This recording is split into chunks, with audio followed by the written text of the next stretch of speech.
Imagine you're a powerful real estate mogul nursing a broken heart after your ex-fiancé left you for your biggest rival. As if that weren't enough, she sends you a gold-trimmed invitation to their lavish New York wedding. Desperate to save face and show the world you've moved on, you make a wild, impulsive offer to a sharp, witty waitress you've just met pose as your adoring girlfriend for one night, in exchange for a life-changing sum of money. What begins as a simple business transaction quickly spirals into a world of unexpected chemistry and genuine emotion. Can a fake relationship survive the treacherous world of New York's elite jealous exes and the undeniable spark between two people from completely different worlds? But before we dive into this captivating story of pride, pretense, and passion, please subscribe to stay updated with more heartwarming tales, and let us know in the comments where you're watching from today.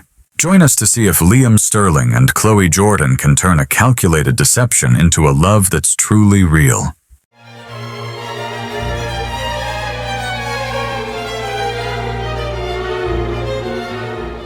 Liam Sterling stared at the gold-trimmed wedding invitation resting on his gleaming mahogany desk.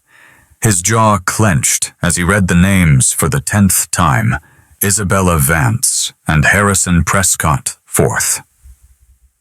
The woman who had promised to love him forever was marrying another man, his longtime business rival, in just 2 weeks.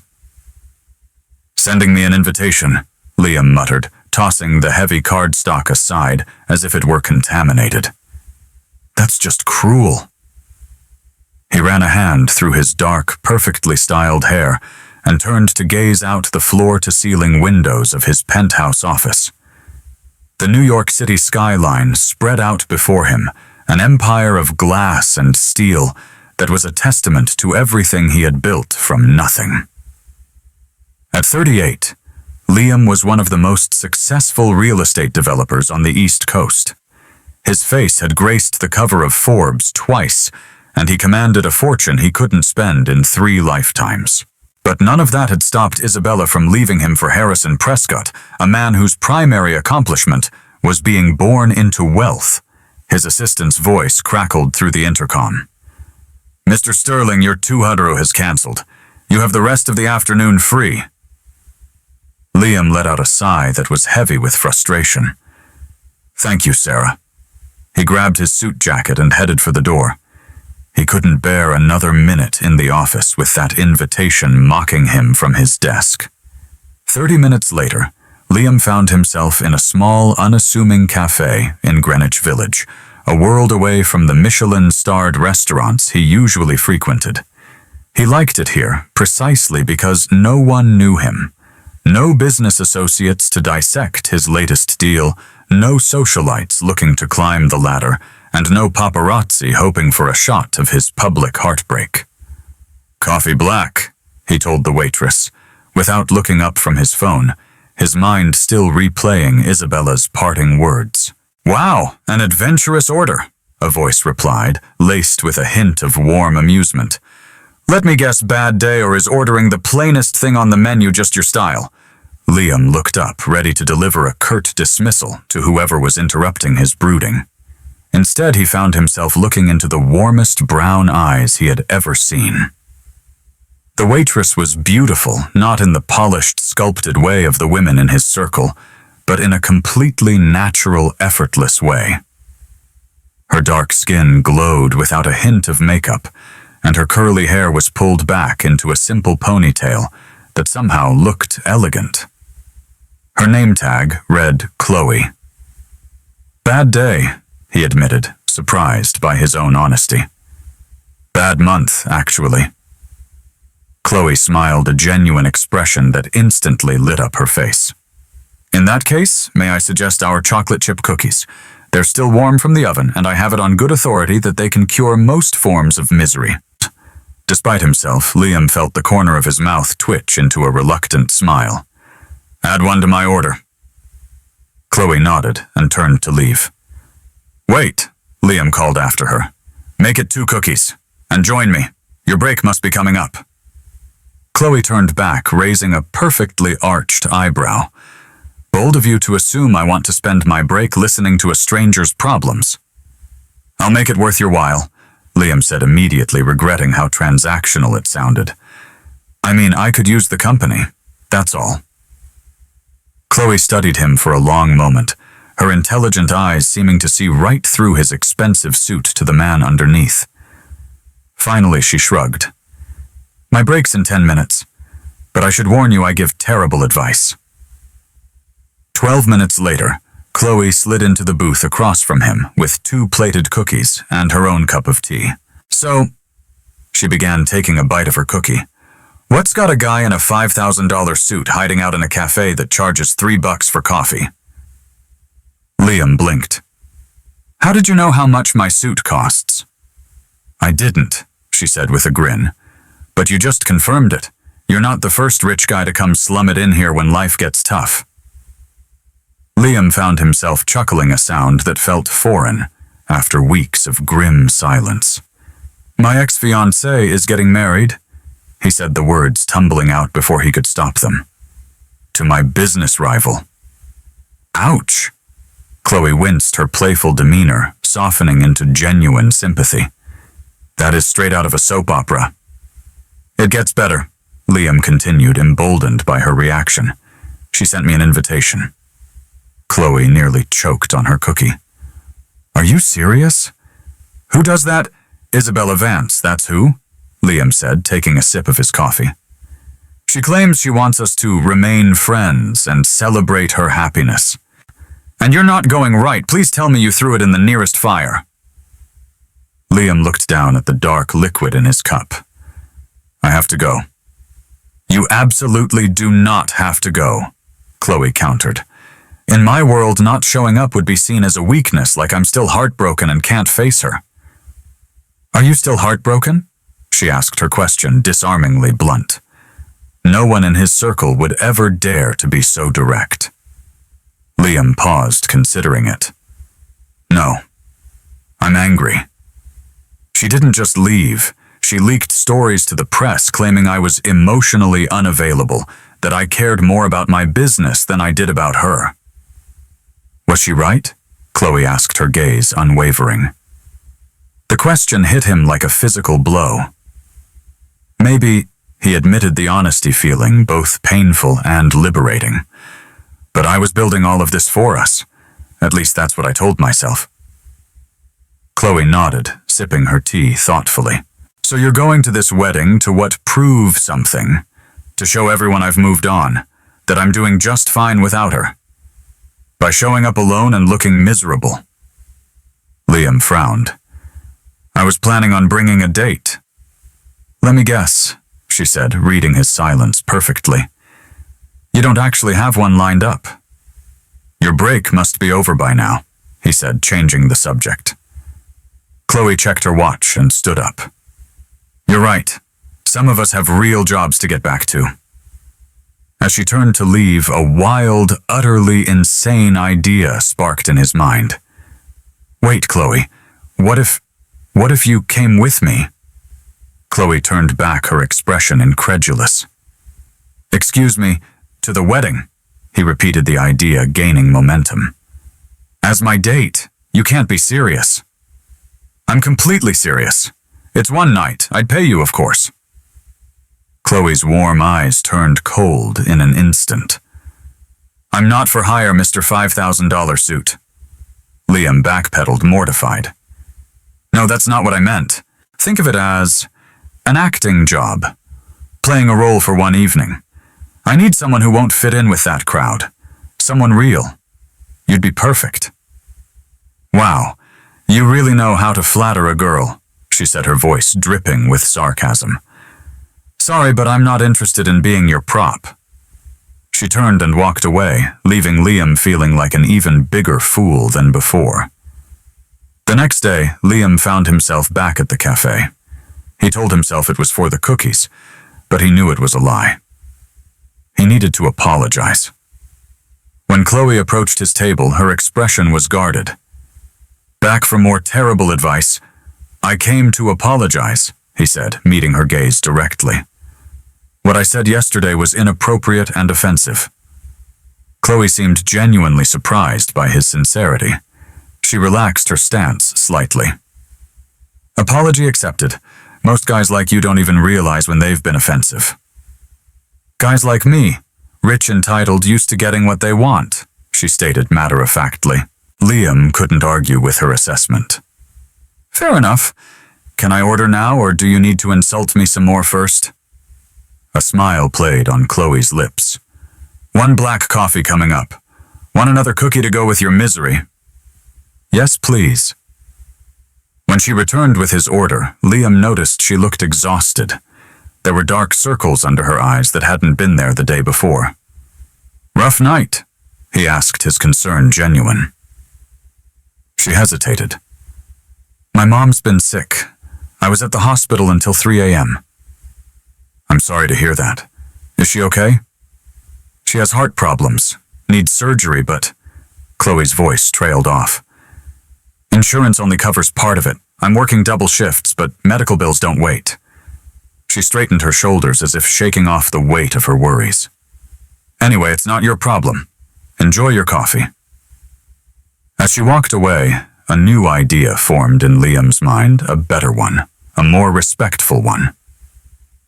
When Chloe took her break, Liam was still there. She approached his table cautiously. You're still here. I have a new proposal, he said, his tone serious. And I promise it's not offensive this time. Come to the wedding with me. One night, 6 hours maximum. In exchange, I'll pay for your mother's surgery. Chloe's eyes widened in disbelief. That's not funny. I'm not joking. Your mother gets the medical care she needs, and I get to save face at my ex's wedding. Everyone wins. Why would you do that for a stranger? Liam considered the question. Maybe I'm tired of being surrounded by fake people. Maybe I need someone real by my side to get through this thing. This is crazy, she whispered, shaking her head. Probably. Liam agreed. But my offer stands. Think about it. He left his business card on the table and walked out, leaving Chloe staring after him, her world suddenly turned upside down. 3 days passed. Liam had almost given up hope when his private line rang. Liam Sterling speaking. It's Chloe, from the cafe. Liam's heart beat a little faster. I remember your offer. Does it still stand? Yes, he said without hesitation. There was a long pause on the line. My mom's surgery is $80,000. With rehabilitation and medication, it's closer to $100,000. Consider it done, Liam said. Another pause. If I do this, and I'm not saying I am, I need to know what I'm getting into. What exactly would this date involve? Just one evening of pretending to be my girlfriend, making Isabella believe I've moved on. That's it. No funny business. None. Liam promised. I'm not that kind of guy. I'll need that in writing, a contract. Liam smiled. She was smart. I'll have my lawyer draw something up. One more thing, Chloe said. Why me? You could hire a model and actress. Liam thought for a moment, wanting to give her an honest answer. Because you're the first person who's made me laugh since Isabella left. Because you don't seem impressed by my money. Because you're real. Fine, she said after a moment. I'll do it. For my mom. Thank you, Liam said sincerely. I'll have everything arranged by tomorrow. As he hung up the phone, he felt a strange sensation. For the first time since receiving that dreaded invitation, he was actually looking forward to the event. The next 2 weeks passed in a whirlwind of preparations. Liam arranged for Chloe's mother, Eleanor, to have her surgery at the best cardiac center in New York. He had his personal stylist bring a selection of designer gowns to Chloe's small apartment for her to choose from.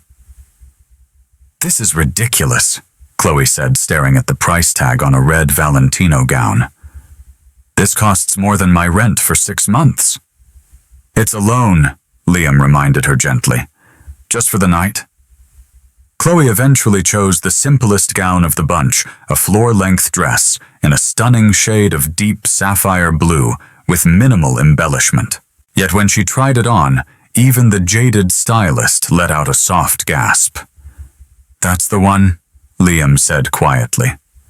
The night before the wedding, Liam picked Chloe up to go over the final details over dinner. "Remember we met at a charity event 3 months ago?" He coached her as they sat in the back of his limousine headed to a private dining room he'd reserved. "We've been dating exclusively since then." "I know the story, Liam. We've been over it a dozen times," she said. "Sorry," he said. "I'm more nervous than I thought I'd be about seeing Isabella again." "Are you still in love with her?" Liam considered this. "Strangely, no. I'm more concerned about subjecting you to these people.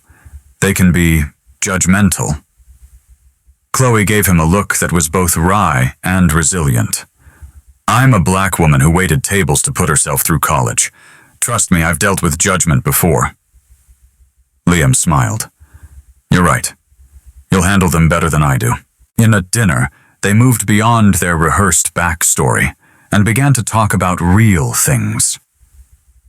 Liam learned that Chloe had a degree in education, but couldn't find a teaching job that paid enough to cover her mother's medical bills. She learned that Liam had grown up poor, the son of a single mother who cleaned houses for the wealthy. "Is that why you wanted to be rich?" Chloe asked. "To escape poverty?" Liam thought about it. "Partly, but mostly to prove something, to show everyone who looked down on us that they were wrong about me." "And now," she asked, "what drives you now that you've proven them wrong?" The question caught Liam off guard. "I don't know," he admitted. "Habit, maybe." As the evening came to a close, Liam realized he'd enjoyed himself more than he had in years. There was something liberating about being with someone who had no hidden agenda, who wasn't trying to get something from him. "Thank you for tonight," he said as they stood outside her apartment building. "For being yourself." Chloe smiled. "It's the only person I know how to be." Liam watched her enter the building before instructing his driver to take him home. For the first time in months, he felt a glimmer of anticipation rather than dread about the next day. The morning of the wedding arrived sunny and clear. Liam sent his driver to pick up Chloe, arranging to meet her at the church. He wanted to make an entrance with her. Wanted Isabella to see them together from the start. When Chloe stepped out of the limousine at the church, Liam nearly forgot how to breathe. The blue dress hugged her curves perfectly, and her hair had been styled in an elegant updo that showcased her long neck and beautiful face. "You look," Liam struggled for the right word. "Stunning." Chloe looked uncharacteristically nervous. "Thanks. You clean up pretty well yourself." Liam offered his arm. "Ready to give the performance of a lifetime." She took a deep breath and slipped her arm through his. "As ready as I'll ever be." As they walked up the steps of the church, they could feel eyes turning toward them. Liam heard the whispers catching fragments. "That's Liam Sterling, Isabella's ex. Who is that with him?" Liam's grip on Chloe's arm tightened slightly. "Relax," she whispered, her voice a calming presence. "You look like you're heading to your execution, not your ex's wedding." He forced a smile. "You're right. Let's show them how happy I am without her." They entered the church and were led to seats on the bride's side, Isabella's final passive-aggressive twist of the knife. Liam spotted several familiar faces, business associates, society friends, people who had witnessed his relationship with Isabella from beginning to end. And then he saw her. Isabella standing just outside a side room, giving last-minute instructions to a bridesmaid. She was every bit as beautiful as he remembered, her blonde hair perfect, her slim figure showcased in a designer wedding gown.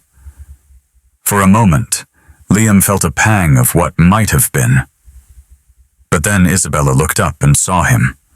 Her eyes widened slightly, then narrowed as she took in the sight of Chloe by his side. "She spotted us," Liam murmured. Chloe surprised him by reaching over and taking his hand, intertwining their fingers. "Then let's give her something to see." She leaned in close as if sharing a private joke and laughed softly.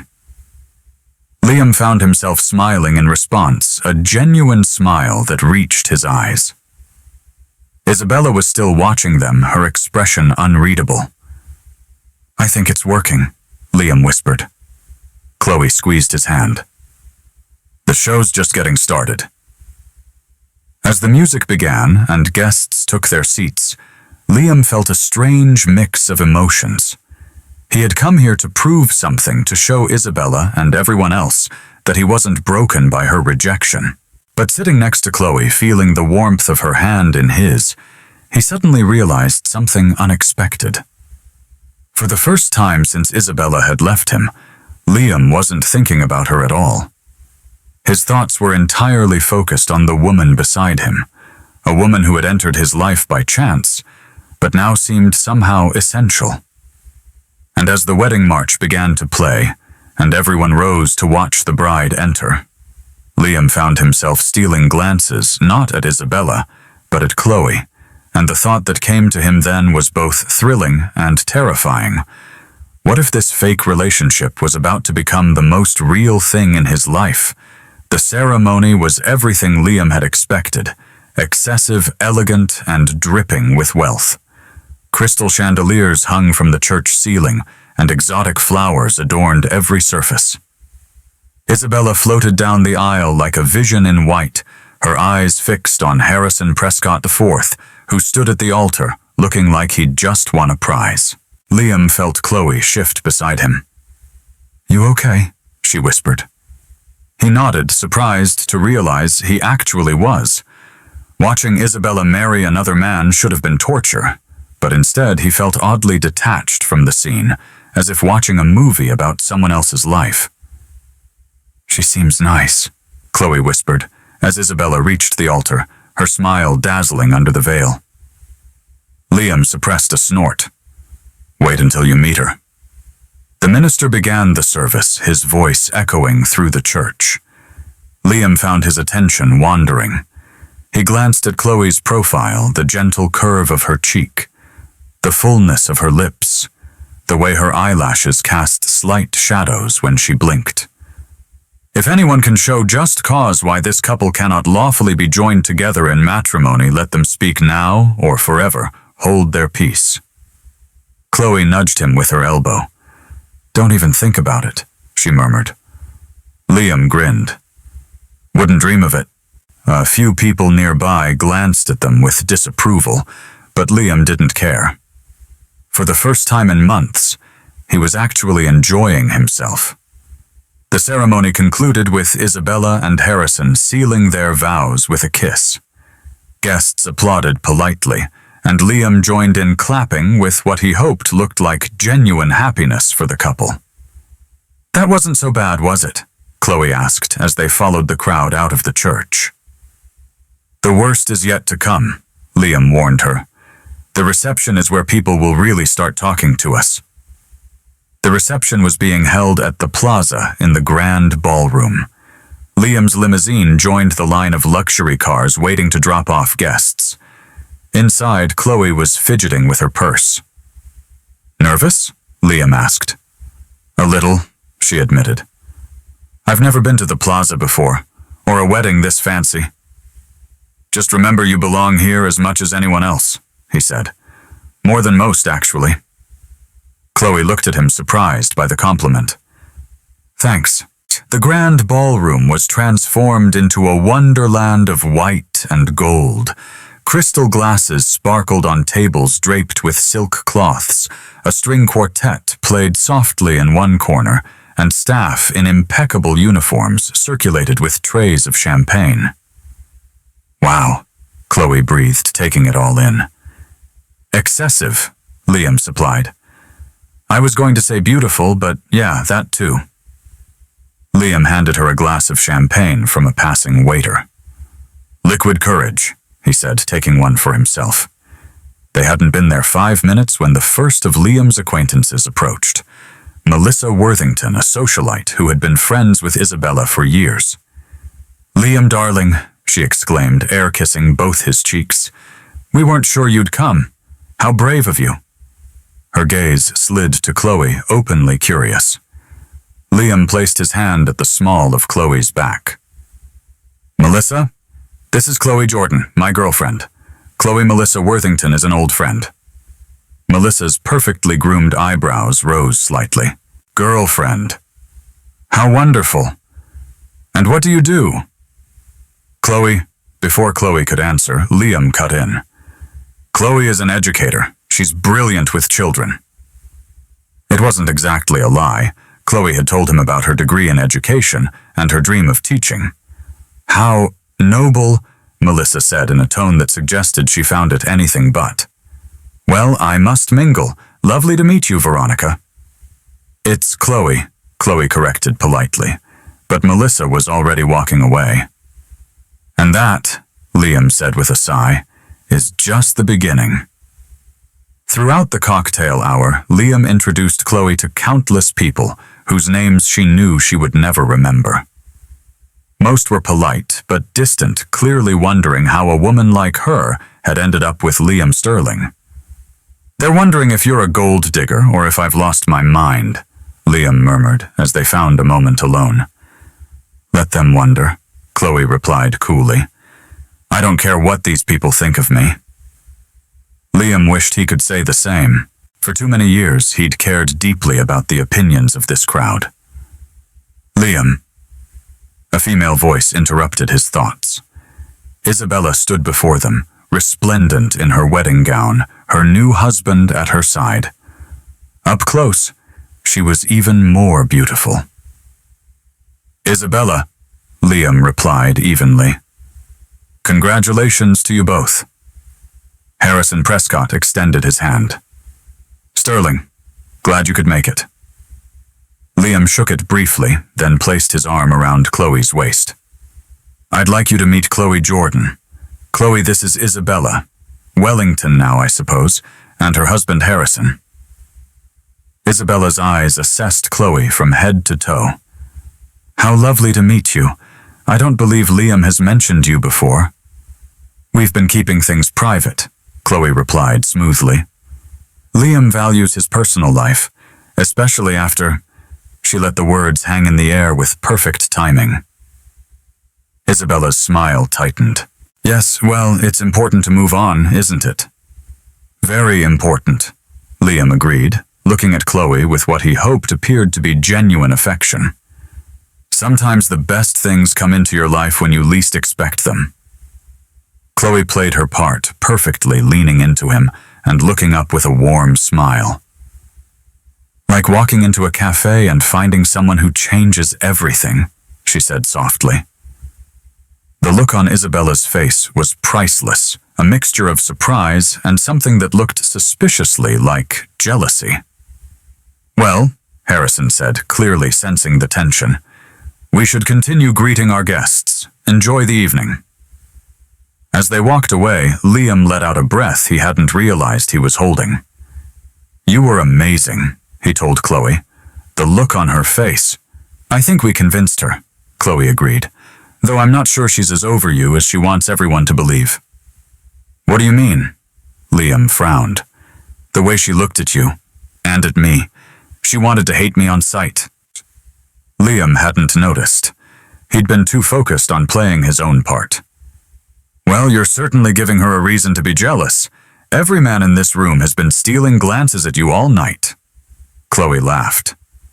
"Now you're just being ridiculous." "I'm serious," Liam insisted.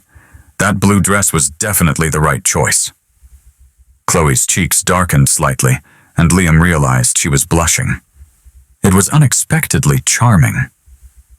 Their conversation was interrupted by the announcement that dinner was being served. They found their table, which Liam was relieved to see was not near the bridal party. Instead, they were seated with several business acquaintances. Between the soup and the salad, Chloe leaned over to Liam. The woman across from us hasn't stopped staring since we sat down, she whispered. Liam glanced up to see Victoria Hamilton, one of New York's most notorious gossips, and one of Isabella's closest friends, watching them with undisguised interest. She's trying to figure out if we're really a couple, Liam explained quietly. She's Isabella's spy. Chloe raised an eyebrow. Then let's give her something to report back. Before Liam could ask what she meant, Chloe reached over and wiped a non-existent crumb from the corner of his mouth, her touch lingering for a fraction of a second. She leaned in close, as if sharing a private joke, and Liam found himself laughing in response. Victoria's eyes narrowed, and she turned to whisper something to her husband. See? Chloe said, her eyes twinkling. Now she's dying to know what I said to make you laugh like that. Liam realized it had been a genuine laugh, something that had been rare in his life. What would you have said if this were real? Chloe considered the question. I'd probably have made a joke about the tiny portions. 5 courses and I'm still hungry. Liam smiled. We can get pizza after this if you want. Deal. But I pick the toppings. The ease of their conversation surprised him. It felt natural, unforced. After dinner came dancing. Harrison and Isabella took to the floor first. Soon other couples joined them. Shall we? Liam asked, offering his hand. I should warn you. Chloe hesitated. I'm not great at fancy dancing. Just follow my lead, he assured her. On the dance floor, he placed one hand at her waist and took her other hand in his. He was pleasantly surprised to find she was a natural dancer. Not great at dancing, huh? He teased.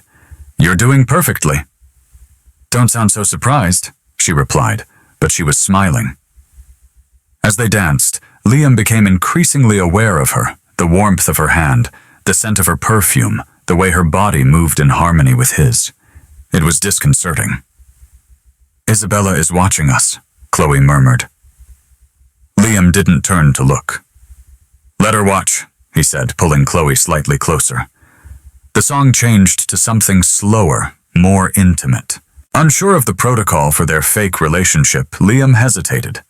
But Chloe made the decision for him, stepping closer and sliding her arms around his neck. Liam's hands went to her waist, and they swayed gently to the music. Is this okay? She asked quietly. More than okay, he replied, his voice husky. Their eyes met, and for a long, breathless moment Liam forgot they were pretending. The spell was broken when a slightly drunk groomsman bumped into them. Liam cleared his throat. Maybe we should take a break. I could use some fresh air, Chloe agreed. He led her to a terrace overlooking the city. Better? He asked. Much, she said, leaning against the stone balustrade.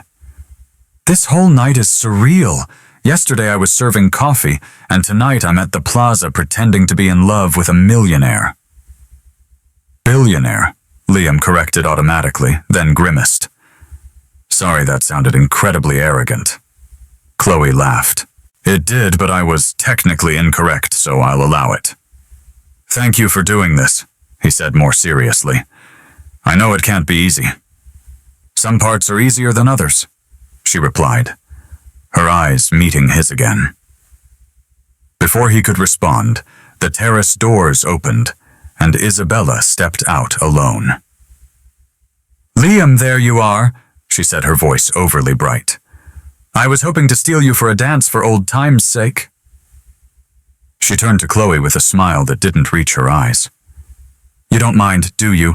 I promise to return him safely. Before Chloe could respond, Isabella had taken Liam's arm and was leading him back inside. He threw an apologetic glance over his shoulder at Chloe, who remained on the terrace, her expression unreadable. Inside, Isabella guided him to the dance floor. I'm glad you came, she said. She's very different from your usual type. Maybe that's why it's working so well. Liam kept his expression neutral. Is it working well? Isabella pressed. You seem happy." "I am," he said, surprised to realize it wasn't a complete lie.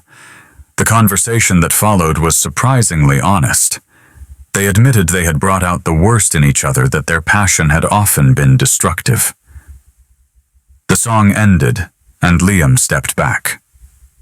"I hope you'll be happy, Isabella. I mean that." She studied his face. "Thank you, Liam. That means a lot." She hesitated, then added, "Don't let her get away. Women like that who see the real you and stay anyway, they're rare." As Liam walked back to Chloe, he felt strangely light, as if a weight had been lifted. His conversation with Isabella had given him unexpected closure.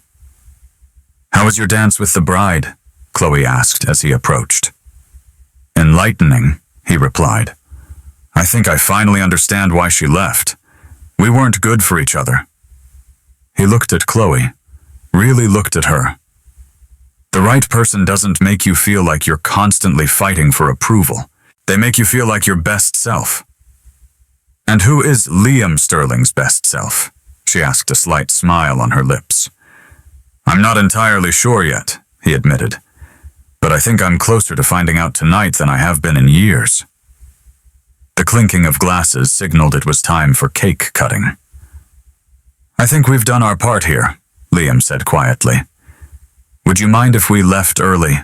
"Not at all," Chloe said, looking relieved. "My feet are killing me in these heels." They slipped out discreetly. Outside, Liam's driver was waiting. "Where to, sir?" Liam looked at Chloe. "I believe I promised you pizza." Her face lit up. "You were serious about that. Completely serious."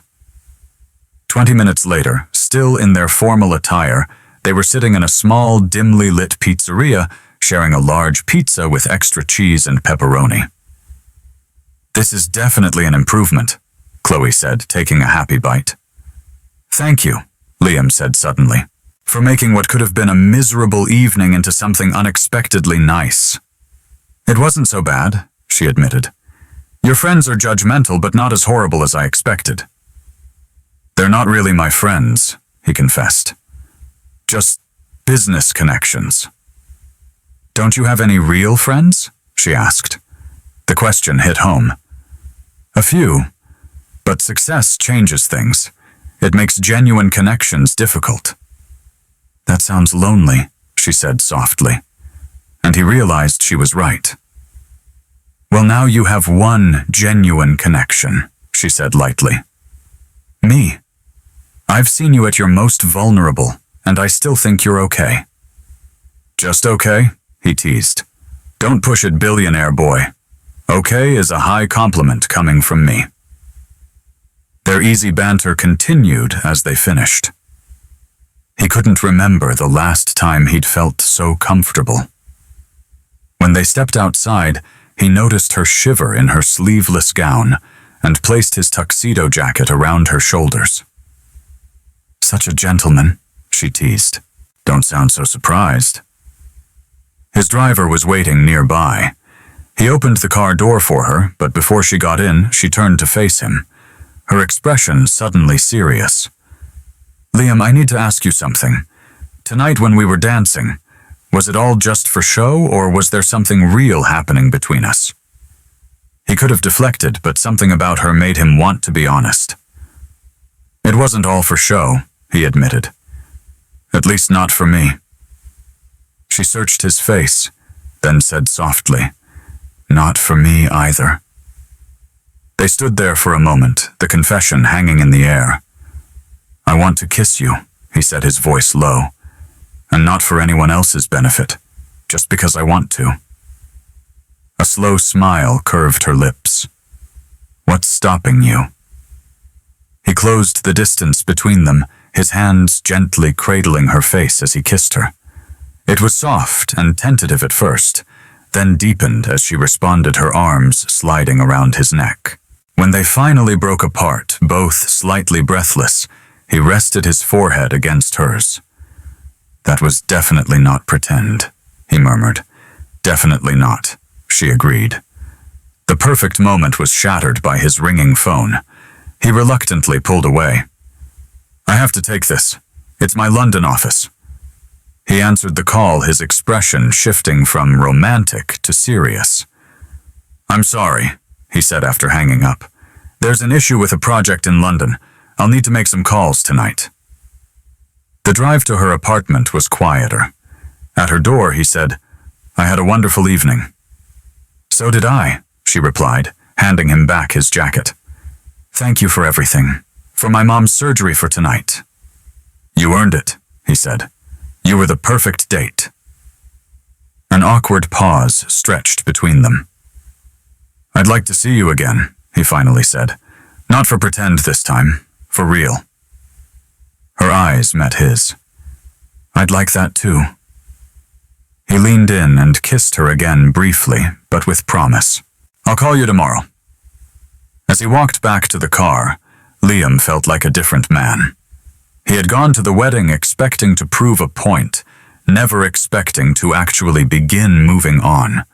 But as his car pulled away, his phone rang again and again. The business world was calling. By the time he reached his penthouse, a dozen urgent messages awaited. He sat at his desk, the weight of his empire settling back on his shoulders. The man who had kissed Chloe outside the pizzeria seemed suddenly far away, replaced by Liam Sterling, billionaire businessman. And he was left to wonder if those two versions of himself could ever coexist. 3 days passed without a word from Liam. Chloe tried not to check her phone constantly, but the silence was a heavy, persistent weight in her pocket. He had promised to call the next day. A simple promise, yet it remained unfulfilled. "He's just busy," she told herself, for the 100th time, as she prepared for her shift at the cafe, tying her apron with practiced efficiency. Billionaires have a lot going on. But a nagging, more cynical voice in the back of her mind kept whispering the truth she feared. Men like Liam Sterling didn't end up with women like her. They had their fun, made grand gestures and whispered promises in the heat of the moment, and then they moved on back to their world of private jets and board meetings. The worst part was that she had let herself believe, even for one night, that it was real. That kiss outside the pizzeria hadn't felt like a transaction. It had felt like a connection. "Good morning, honey," her mother called from the living room. Eleanor Carter was resting on the couch, a book in her lap, still recovering from her successful heart surgery. Chloe forced a smile as she entered the room. "Morning, Mom. How are you feeling today?" "Better than yesterday," Eleanor replied, her sharp eyes studying her daughter's face. "Which is more than I can say for you. Still no call from your mystery man." Chloe hadn't told her mother the full, complicated story about Liam, just that she'd met a kind man who had generously offered to help with the medical bills. "He's probably busy," Chloe said, the excuse sounding flimsy even to her own ears. "It doesn't matter anyway. What we had was temporary." Eleanor raised a skeptical eyebrow. "Doesn't look temporary from the way your face falls every time your phone doesn't ring. You've been staring at that thing like it holds the winning lottery numbers." "I'm just disappointed, that's all. I thought he was different. Different from what you've barely told me anything about this man." Chloe sighed, setting her purse on the kitchen counter. "His name is Liam Sterling. He's wealthy. Very wealthy." Eleanor's eyes widened slightly. "The Liam Sterling, the real estate developer. You know who he is?" "I read the papers, honey. He's always in the business section or the society pages." Eleanor's expression shifted from surprise to concern. "How on earth did you get mixed up with someone like that?" "It's a long story," Chloe replied, glancing at the clock. "And I'm going to be late for work." "We'll talk when you get home," her mother said firmly. "I want to hear everything." "Love you, Mom," Chloe said, kissing her mother's cheek. "Love you too, baby," Eleanor called as her daughter headed for the door. And Chloe, if he's half the man his company profile makes him out to be, he'll call. Chloe wasn't so sure, but she appreciated her mother's optimism. At the cafe, the morning rush was a welcome distraction, keeping her too busy to dwell on Liam. But during a midday lull, her mind wandered back to the wedding, to the feeling of his hand in hers, to dancing in his arms, to that kiss that had felt like the beginning of something real. The bell over the door jingled, and Chloe looked up automatically, a practiced welcome on her lips. The word died in her throat. Her heart skipped a beat when she saw Liam entering the cafe. He looked exhausted, with dark circles under his eyes, and his normally impeccable suit was slightly rumpled. "Chloe," he said, his voice low as he approached the counter. "Can we talk?" She glanced at her manager, who saw the look on her face, and simply nodded. "Take 5, Chloe." Liam led her to the same quiet corner table where their improbable journey had begun. "I owe you an apology." He began, his eyes full of regret. "I promised to call, and then I didn't." 3 days, Chloe said, her voice flat, trying to keep the hurt from showing. "It's been 3 days. Liam ran a hand through his hair, a gesture of pure frustration. "I know. I'm so sorry. The crisis with the London project was worse than I thought. I had to fly out there the morning after the wedding. I just got back last night." "You couldn't send a text?" She asked the question laced with the disappointment of the last 72 hours. "Hey, flying to London, talk later." "That takes 10 seconds, Liam." He had the grace to look ashamed. "You're right. I should have. But things were chaotic, and honestly, I'm not used to—" He trailed off, searching for the right words.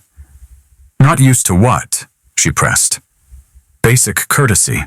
Not used to having someone in my life who expects those things from me." He admitted his honesty, disarming her. "Someone who matters enough that I should think about how my actions affect them." Her anger softened slightly. "Well, you have a lot to learn about relationships." "I do," he agreed, "and I'd like the chance to learn with you." And Chloe studied his tired face, trying to determine if he was sincere. "Why? Why me? You could date models, actresses, women from your own social circle. Why would you want to be with someone like me?" Liam leaned forward, his eyes intense and unwavering. "Because you're real, Chloe.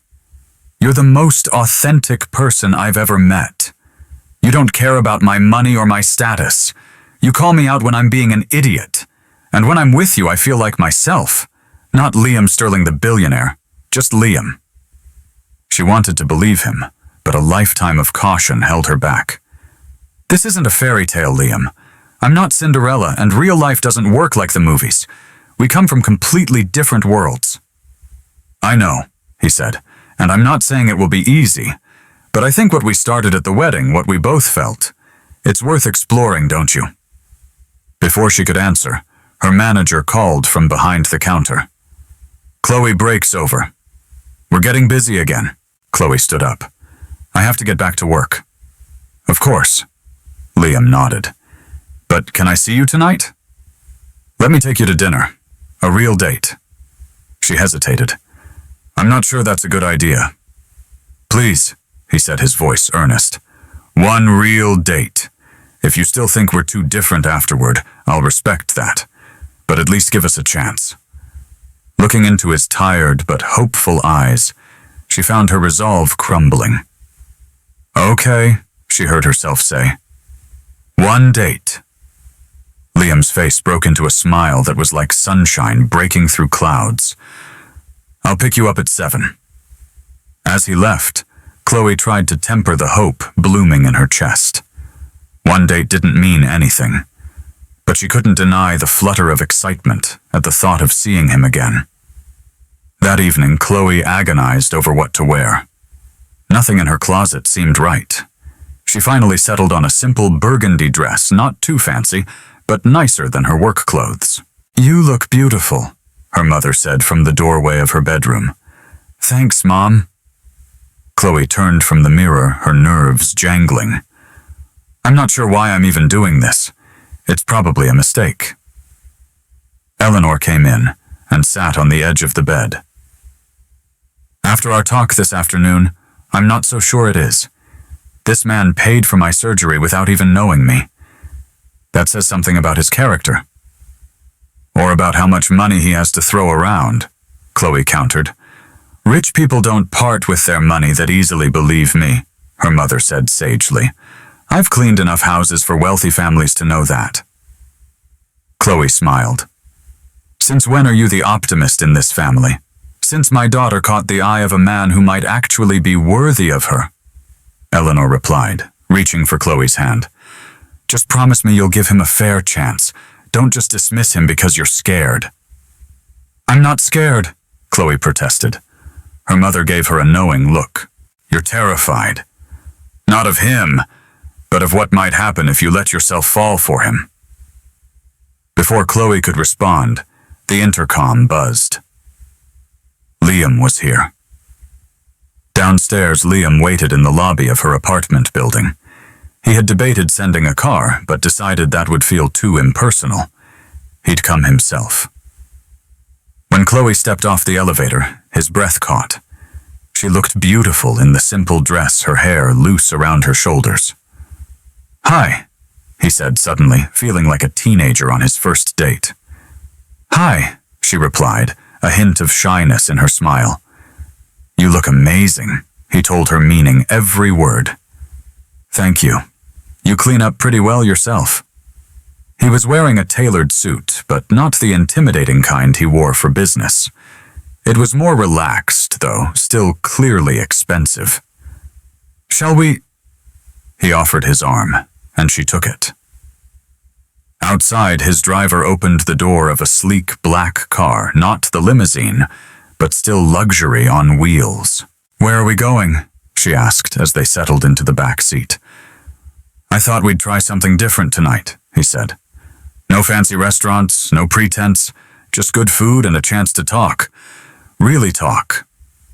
The car took them to Brooklyn to a small, family-owned Italian restaurant tucked away on a quiet street. It was warm and inviting with checkered tablecloths and candles flickering in wine bottles. This is wonderful, Chloe said as they were led to a corner table. How did you find this place? My mother loved it, he replied. She used to save up to bring me here for my birthday every year. The owner Mario treated us like royalty, even though we were hardly his wealthiest customers. As if on cue, an older man with silver hair and a broad smile approached their table. Hey, Liam Sterling. It's been too long. Liam stood to embrace the man. Mario, it's good to see you. Let me look at you, Mario said, holding Liam at arm's length. Success agrees with you, my boy. Your mother, she would be so proud. Liam's smile held a hint of sadness. I hope so. She is, I know it. Mario turned to Chloe. And who is this beautiful lady? This is Chloe Jordan, Liam introduced her. Chloe, this is Mario Rossetti, the best chef in New York. Mario kissed Chloe's hand with old-world charm. Any friend of Liam's is family here. Tonight I will prepare something special for you both. After Mario left, Chloe looked at Liam with new interest. You've never mentioned your mother before. She died 8 years ago, he said quietly. Cancer. She didn't live to see how successful the company became. I'm sorry, Chloe said instinctively, reaching across the table to touch his hand. He turned his palm up to meet hers. She was amazing. Raised me alone, worked 3 jobs sometimes to make ends meet. When I started my first real estate venture, she gave me her life savings, $15,000. Not much by industry standards, but it was everything to her. She sounds like a remarkable woman. She was, Liam agreed. And she would have liked you. Why do you say that? Because you remind me of her in some ways. The same strength, the same realness. She never pretended to be anything she wasn't. Chloe smiled, touched by the comparison. Tell me more about her, about your childhood. And he did. Over wine and Mario's special homemade pasta, Liam shared stories he rarely told anyone. About growing up in a small apartment in Queens, about his mother working as a housekeeper. I used to go with her sometimes to the houses she cleaned, he said. I'd sit quietly and do my homework while she worked. Those houses fascinated me how beautiful they were. I started drawing floor plans when I was 10, imagining the kinds of houses I would build someday. And now you build them, Chloe said softly. Now I build them, he agreed. The irony is, I've spent so much time creating beautiful spaces for other people that I've never really made a home for myself. She understood then the loneliness beneath his success. What about you? He asked, turning the tables. You've heard my life story. I want to hear yours. So she told him. About her father's early death, about her mother's sacrifices, about her dream of becoming a teacher. Why haven't you pursued teaching? He asked. Starting salaries for teachers in this city barely cover rent, she explained. And with my mom's medical expenses, the cafe pays better, especially with tips. Liam nodded thoughtfully, but didn't immediately offer to solve her problems with money, a fact she appreciated. As the evening progressed, they laughed and connected in a way neither had expected. The restaurant gradually emptied, but Mario didn't rush them. I can't believe how late it is, Chloe said finally. We've been here for hours. Time flies, Liam said, his eyes warm. I've enjoyed every minute. When the bill came, Mario waved away Liam's credit card. For you, Liam, no charge. Just promise not to stay away so long. Mario, you have to let me pay, Liam insisted. No, you paid plenty when you helped my nephew with his tuition, Mario said. Some debts can never be repaid. Outside, the night was cool and crisp. Liam sent his driver away. Would you like to walk for a bit? He asked. She nodded, and he took her hand, as if it was the most natural thing in the world. You didn't tell me you paid for Mario's nephew's college, she said. He looked almost embarrassed. It wasn't something I thought to mention. It's not charity, it's connection. My mother always taught me that we rise by lifting others. The money doesn't mean anything if it's not helping someone. Chloe stopped walking and turned to face him under a streetlight. You keep surprising me, Liam Sterling. Is that a good thing? He asked, his eyes searching hers. A very good thing, she said softly.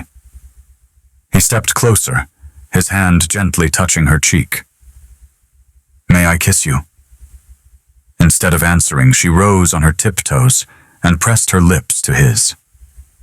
Unlike their first kiss, this one was unhurried, a gentle exploration that deepened gradually, full of the warmth and understanding of the evening they had shared. He drew her closer, and she rested her head against his chest, hearing the steady beat of his heart. I don't want this night to end, he murmured against her hair. Neither do I, she admitted. But it has to. I have the early shift tomorrow. Reality intrudes. He sighed. They walked slowly until they could find a taxi. When can I see you again? He asked. I'm off Wednesday, she replied. Mom has a follow-up appointment in the morning, but I'm free after that. Wednesday it is, he said, squeezing her hand. And this time I promise I won't disappear for 3 days. I'll hold you to that, she smiled. At her door, he kissed her again, slower and deeper than before. Good night, Chloe. Good night, Liam. As she entered her apartment, she found her mother still awake. Well, Eleanor asked, putting down her book. Chloe couldn't contain her smile. It was perfect. Over the next few weeks, Liam and Chloe settled into a surprising rhythm. They saw each other whenever she wasn't working casual dinners, walks in the park, quiet evenings at her apartment where Liam charmed Eleanor with his genuine interest in her stories. He seemed as comfortable on her worn sofa as he did in his penthouse. But their different worlds inevitably created challenges. Julian had business commitments that took him away. Chloe had her job, and her mother. Their schedules rarely aligned perfectly. There were misunderstandings, like the time he casually suggested a weekend in Paris, not understanding her hesitation, or when she insisted on ordering the cheapest thing on the menu even when he was paying. "It's just money," he'd say. "It's not just money to most people," she'd reply. But despite these bumps, they were falling for each other hard. One evening, about a month into their relationship, Liam arrived at her apartment with a large envelope. "What's this?" she asked. He looked uncharacteristically nervous. "Open it." Inside were legal documents, the deed to a former community center in Brooklyn. "I bought it," he said, "for you, for your dream, to turn it into a learning center for underserved kids. You would be the director. Full creative control, a staff, a salary that would let you quit the cafe. Your mother would have the best health insurance plan available." Chloe stared at him, speechless. "It's too much. You're talking about millions." "Yes. Money I have plenty of," he said dismissively. "What I don't have enough of is the chance to support someone I care deeply about in doing what they were born to do." He hadn't said the word love, but it hung in the air between them. "I need to think about this," she said finally. It was a huge responsibility, one that tied her to him in a way that was both wonderful and frightening. Later, she discussed it with her mother. "It feels complicated, Mom. What if we break up?" "Life is complicated, honey," Eleanor said gently. "But this gift isn't about buying your affection. It's about him seeing who you truly are and wanting to support that." Her mother was right. The next day, Chloe called Liam. "Yes," she said, "but I have conditions. The center belongs to the community, not us. We set up a board, and the funding is guaranteed for at least 5 years, regardless of what happens between us." He chuckled on the other end of the line. "I agree to all your conditions, and I'm adding one of my own. You let me take you to dinner tonight to celebrate." "Deal," she smiled. That evening over dessert, he reached for her hand. "These past few weeks have been the happiest of my life. Being with you has changed me, Chloe." His eyes were serious, his vulnerability laid bare. "I love you," he said simply. "I think I've been falling in love with you since that first day at the cafe." Tears pricked her eyes. "I love you too," she admitted, "even though it terrifies me." "Why?" "Because our worlds are so different. Because I'm afraid that someday you'll wake up and realize I don't belong in your life." He squeezed her hand. "You are my life now, Chloe. The rest of it, the money, the business, that's just stuff. It's not who I am. Not anymore." And she believed him. But just as their future seemed to crystallize, his phone rang. He glanced at it and frowned. "It's my office. I should take this." She watched as his expression grew more serious. "I understand," he said into the phone. "Book me on the first flight out." He hung up and turned to her, regret etched on his face. "There's a problem with the Singapore project. I need to fly out tonight." "Tonight?" She echoed, her heart sinking. "I know I'm sorry, but this is an emergency. Millions are at stake, jobs too." And just like that, the reality of loving Liam Sterling crashed down on her. "How long will you be gone?" "A few days, maybe a week. I'll call you every day, I promise." He pulled her into his arms. "This doesn't change anything. I meant what I said. I love you." "I love you too," she replied. But as his driver appeared to whisk him away to his private jet, she couldn't help wondering if love would be enough. He kissed her one last time, promised to call, and then was gone back to his world, leaving her standing alone on the sidewalk. She wanted to believe their love was strong enough, But she couldn't help wondering if loving Liam would mean learning to live with his absences, with always being just one crisis away from watching him leave again. Liam's trip to Singapore stretched from days into a week, then two. What had initially seemed like a simple contract dispute had unraveled into something far more complex: potential fraud, missing funds, and a business partner who had vanished with millions of dollars. "I'm so sorry," Liam said during one of their nightly video calls. It was early morning in Singapore, and he looked utterly exhausted, his normally perfect appearance rumpled from too many sleepless nights spent in conference rooms. "I truly thought I'd be home by now." Chloe tried to keep the disappointment out of her voice, forcing a smile onto her face for the screen. "It's okay. I understand. You have to handle it." But did she really? The learning center renovations had begun, and every day brought a new set of plans to approve and decisions to be made. She yearned to share the small victories with him, in person, the vibrant color she'd chosen for the reading nook, the excitement of the first bookshelf being installed. She missed his physical presence, his steadying touch, his easy smile. "The contractor needs final approval on the classroom layouts," she told him, holding a blueprint up to her laptop's camera. "I've emailed you the plans."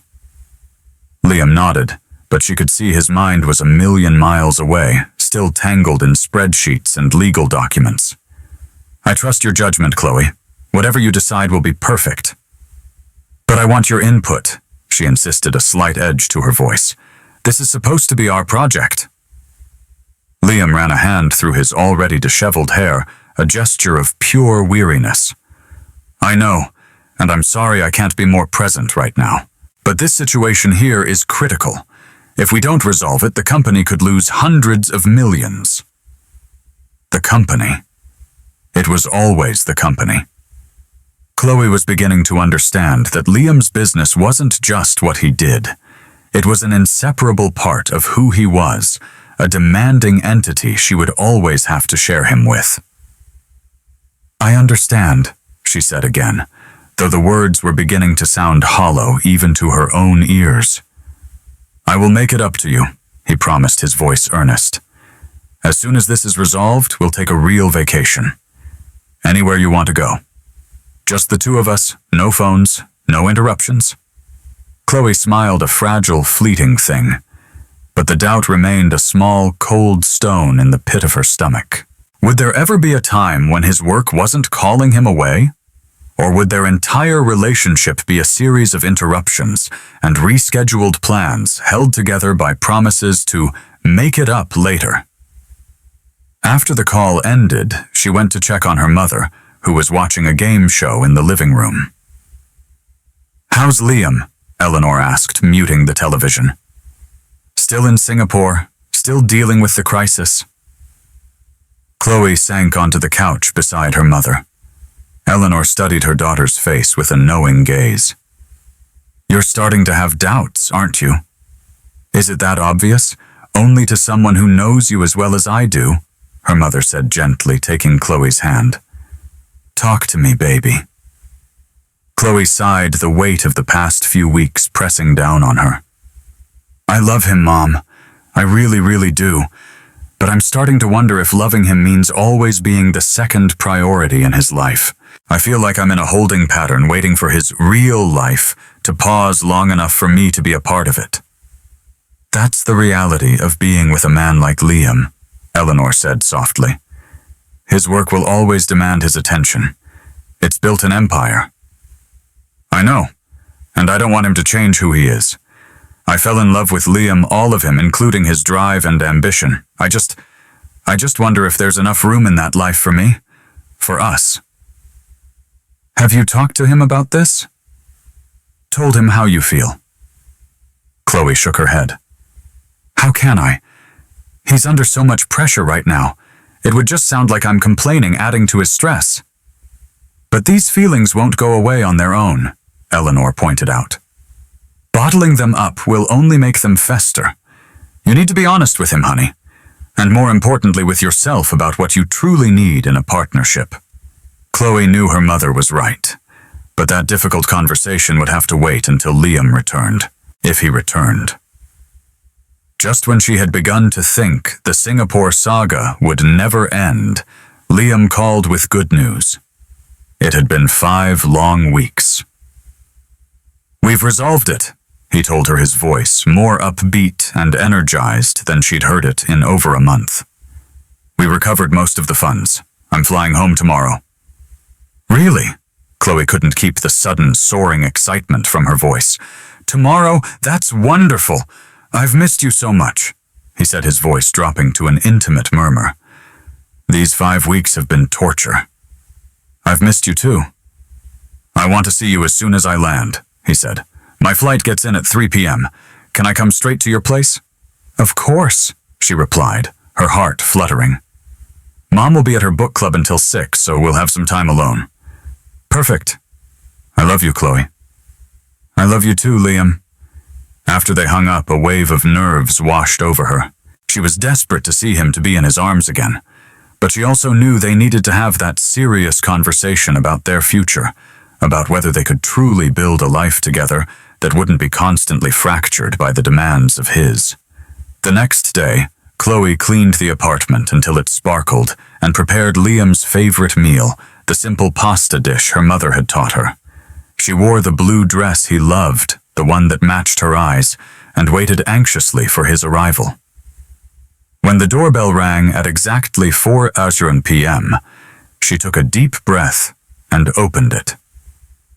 Liam stood in the hallway, looking tired from the long flight, but incredibly happy. Before she could speak, he wrapped his arms around her, holding her so tightly it felt as if he were afraid she might disappear. "God, I've missed you," he murmured into her hair. Chloe melted into his embrace, all her doubts and fears momentarily forgotten in the sheer joy of his return. "I've missed you too." He pulled back slightly to look at her, his thumbs gently caressing her cheeks, and then he kissed her with a hunger that took her breath away. She responded in kind, the weeks of separation making their reunion all the more intense. When they finally broke apart, he pressed his forehead to hers. "I never want to be away from you that long again." Chloe smiled, though a part of her wondered if that was a promise he could truly keep. "Come in, I made dinner." He followed her into the apartment, setting down his briefcase and shrugging off his suit jacket. "It smells amazing in here." "My mom's pasta recipe," she explained. "Your favorite?" "You're my favorite," he said, pulling her into his arms again. They sat down to eat, and it felt wonderfully normal. He told her about the resolution of the Singapore crisis. She updated him on the Learning Center's progress. It was as if they were picking up exactly where they'd left off. But the conversation she needed to have still loomed, casting a slight shadow over the reunion. "What is it?" Liam asked, eventually noticing her distraction. "You seem like you have something on your mind." She set down her fork. "I do, actually. These past 5 weeks, they've given me a lot of time to think. About us. About our future." His expression turned serious. "That sounds ominous." "It's not meant to be," she assured him. "I love you, Liam. That hasn't changed. But being apart for so long made me realize some things about what it means to be with you." "What things?" She chose her words carefully. "Your work is demanding. It takes you away often with little warning. I know that's part of who you are, but I need to know, is there really room in your life for a partnership for me?" He reached across the table for her hand. "Of course there is. You are the most important thing in my life, Chloe." "Am I?" she asked gently. "Because when a crisis happens at work, everything else stops, including us. And it doesn't always feel like I'm the most important thing." Liam looked troubled. "That's the nature of what I do. People's livelihoods depend on my decisions, but that doesn't mean you aren't my priority." "I know," she said, "and I'm not asking you to choose between your work and me. That wouldn't be fair. I'm just trying to understand if we can find a balance that works for both of us." He was quiet for a long moment. I don't have a perfect answer, he admitted finally. My work will always have emergencies. But I can promise you this, I will always come back to you. Always. Tears welled in her eyes. But is that enough? Living our lives in the spaces between your crises, loving each other across time zones. I think it can be, he said, squeezing her hand, if we make the most of the time we do have together. And what about a family someday? She asked, voicing her deepest fear. Children need consistency. They need a father who's there for soccer games and school plays, not just a voice on a video call from a foreign country. The question seemed to catch him off guard. You've thought about having children with me. Of course I have, she said. Haven't you? His expression softened completely. Yes, more than you know. He stood up, came around to her side of the table, and knelt beside her chair. When I was in Singapore all those long nights, do you know what kept me going? The thought of coming home to you. The dream of a future with you. A real home, a family. A life built on something more meaningful than profit margins. She looked into his eyes, seeing the raw sincerity there. Really, really, he affirmed. These months with you have changed me, Chloe. You've made me realize that all the success in the world is empty if you don't have someone to share it with. He reached into his pocket and pulled out a small velvet box. I was going to wait for a more romantic moment, but maybe this is exactly the right time. Her heart began to pound as he opened the box to reveal a beautiful diamond ring, elegant and tasteful, not ostentatious.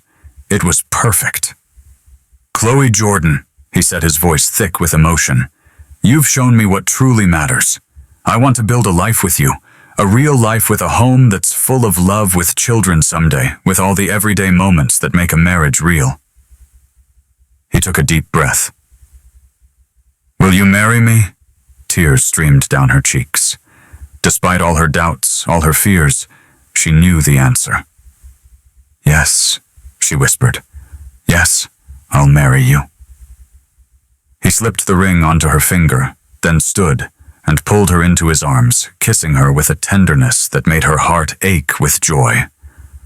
When they broke apart, smiling through tears, he said, I have one more surprise.